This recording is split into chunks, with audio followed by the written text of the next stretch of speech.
No, yeah, well, I don't know. I don't know. And I just, this thing you're doing of archiving us, it's gold, man. And it's brilliant. And it's very nice to be a part of. And I don't know if you've got any other questions or if you, my life's not as interesting as I make it out to be, I can tell you.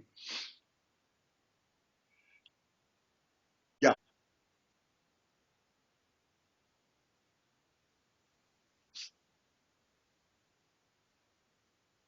yeah. I'm, I'm, I'm imminently forgettable. I have no doubt. I mean, it depends at what age, because, you know, I used to kind of come and go a bit, I suppose. And it's, I don't know. I don't know. Maybe I wasn't, maybe June told me to stay at home and do my homework. She used to do that kind of thing. To no avail. To no avail.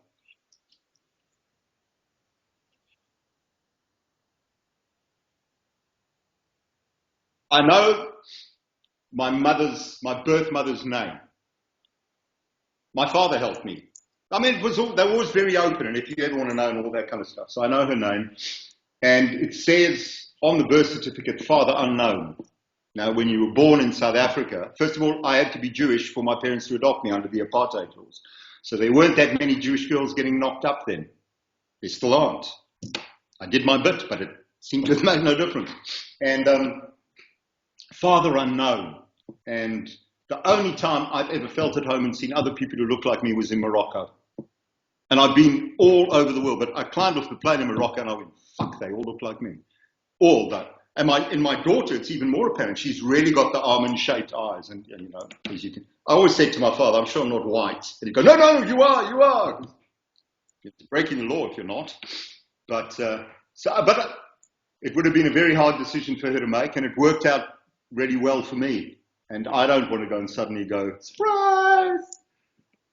So I just kind of, it's never been, because our family were always so open about it. My mother always described me as tall, dark, and 2 out of 3 was all they could afford. So, you know, there was no ever any secret about me being adopted. It's one of my earliest memories were my parents telling me I was adopted and what that meant.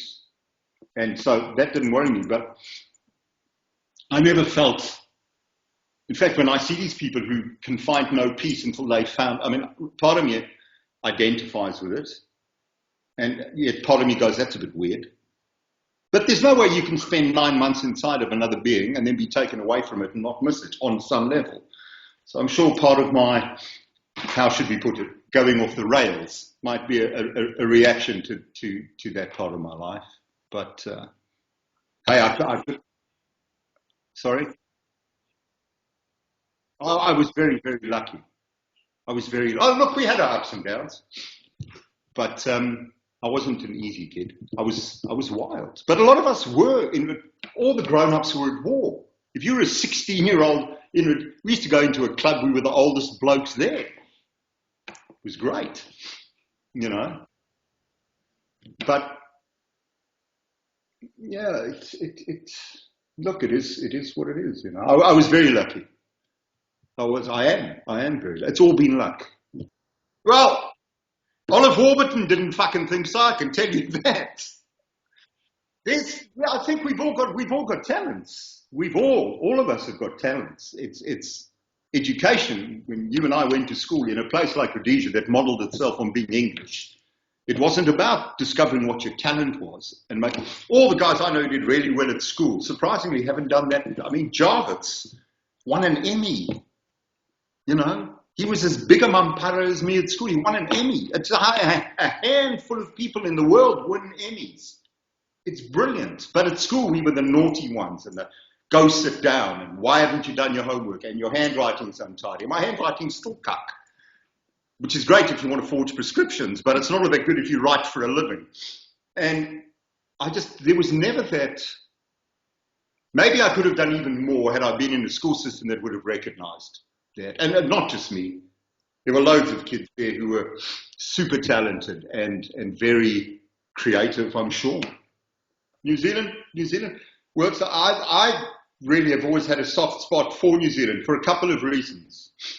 First of all, my old man and Ockie Geffen were great mates, and Ockie Geffen became famous because in 1956 he kicked the Springboks to victory over the no, in 56 they lost before then. And I just remember shaking Uncle Ockie's hand, and you'd feel it for 4 days afterwards. They went on honeymoon together. When I was 10, 1970, 28th of July, the All Blacks played Rhodesia at the police grounds. And my father picked me up from school and took me there for my birthday present. We got creamed. But Rhodesia is still the only rugby test-playing country that never lost the series to the All Blacks. 1939, they beat the All Blacks in the first test 3-0 and drew the second test. The only test-playing country. I won a fortune here in bars with that. And I just kind of like that New Zealand, and they were the first country to say to Zimbabwe, you're not coming here. I'm appalled that we're playing them cricket at the moment, but delighted that we beat them by 10 wickets last night. So I was always kind of predisposed to New Zealand. And when I was living in Australia, the great thing about having a Kiwi passport is you can live in Australia if you want to. I don't want to. There's an underlying current of racism in Australia that makes South Africa look verlig, I think. So here I am in Gisborne, and here I will stay. If I won lotto tonight, which is an awful lot of money tonight, would help if I bought a ticket, of course, I wouldn't leave Gisborne. It's just good.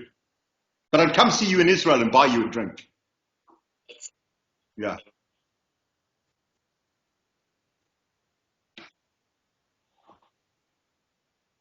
There are a lot of people in Israel I know. I don't know how many would be happy to see me, but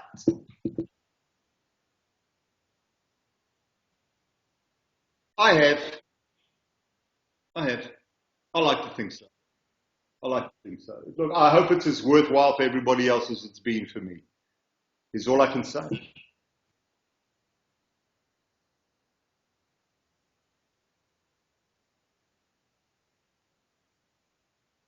Oops.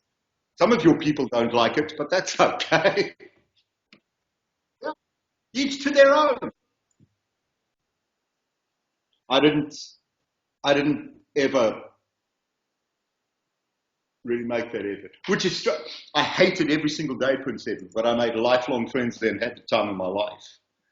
You know, when I did donuts in my hot rod on the Jubilee rugby field. Better than losing your virginity, I can tell you, and a lot more dangerous.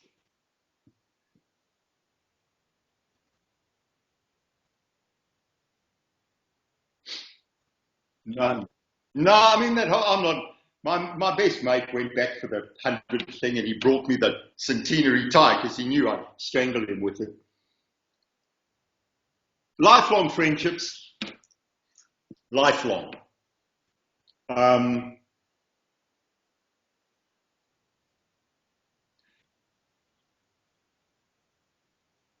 Yeah, I can believe it now, but I don't think it was when I was there. We had a stupid headmaster, subtle, and it just, I don't think it was a particularly good time. I mean, I was an adolescent, which is never a good time for a boy. And then I got thrown into this completely authoritarian, and I've always bucked against authority. And a government school in Rhodesia is not the cleverest place to kind of go, why, all the time, because you just get a sore ass. Believe me, Jesus, I just got cuts every day, man. So what else did I get from PE? Well, I swam well. I mean, I was a very, very good swimmer. I played very good water polo. The only good comment I ever got in the school report was Stephen has big hands and is very aggressive. And that was for water polo. And I developed a very quick sense of humor at Prince Edward, particularly when I was in the hostels. Because when you're 14 and you pissed off some 18-year-old Neville van Niekerk who's not going to take, you learn to make him laugh, or, you know, fuck, it felt like 4 years. I don't think I was there for more than 2 months or so, but Jesus, I was shell-shocked, eh? I was just, first of all, I was the thing that shell-shocked me the most was how Prince Edward was this huge school, and I think about 1,200 of the boys were boarders. It was how they all listened. It was like Pink Floyd, The Wall. Trump, trump, trump, trump. Eat, eat, trump, trump. Sleep, sleep, do homework. I'm like going, can we smoke dacha and get the fuck out of here? It was no. And the thing, when I was at school in Rhodesia, particularly at Prince Edward, and this is a thing and maybe I've post-rationalized this, but they were preparing us for the army, not for life. And I really think that's what they were doing. And I think,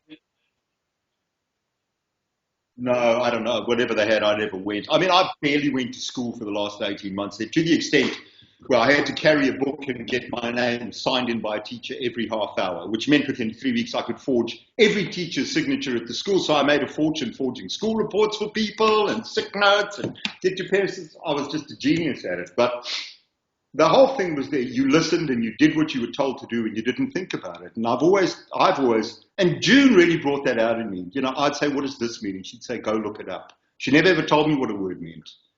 Go look it up. And then 2 days later, she goes, so what does it mean? And I go, what? And she goes, the word you want. Jesus bloody Christ, the word you asked me. And I had to tell her. So I was taught to. I wasn't taught to be the way I am now, but I was taught to question things and find out why we were doing them. And that was not a good mix with P. And there were others who really struggled. Cole really struggled there, I know that. Jarvis was like me, you know. We were just like, me and the late Errol Trieger, we both played third team water polo. So he'd pick me up in Jeff Trieger's. Jeff always had the coolest sports cars. You're like, fuck sanctions, man. Jeff had cool wheels. Errol would pick me up. We'd undo the windows. We'd smoke a spliff at about 8 o'clock on a Saturday morning. Go to water polo, get in the pool, and like, Errol would be drowning. I'd be clutching on the side, giggling. I don't think we won a game all year. And then we go back home. My mother would go, why are your eyes so red? I'd go, we both go, alginate. You know, it was, I hated PE. I can't think of anything it did for me. I mean, and I know, the guys who went there, I know very few who go, it was brilliant. But there are guys who went to Mount Pleasant, I think, was slightly better, maybe. Yeah, well, you had guarras, man. What a different, Jesus. Oh, I might have gone to school more often if there'd been chicks in the class, you know.